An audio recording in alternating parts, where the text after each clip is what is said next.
नमस्कार. तुम्हाला माहिती आहे का मुंबईसारख्या स्मार्ट सिटीमध्ये 1 लाखाहून अधिक भटक्या कुत्र्यांची संख्या झालेली आहे. पण त्यांच्यासाठी शेल्टर हे फक्त 8च. 8च शेल्टर जिथे प्रत्येक चोर रस्त्यावर आपल्याला कुत्रे बघायला मिळतात. सुप्रीम कोर्टाने स्पष्टपणे सांगितलं आहे की प्रत्येक शहराने लसीकरणाची आणि प्राण्यांच्या सुरक्षेची जबाबदारी घ्यावी. पण BMC अजूनही विचारात आहे की निवाडे कुठे घ्यायचे.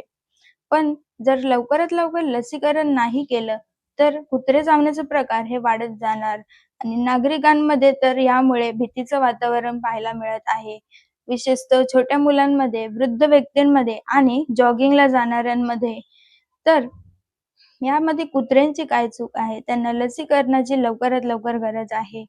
तुम्हाला यावर काय वाटतं? हे कमेंटमध्ये नक्की सांगा. भेटूया पुढच्या अपडेटसोबत.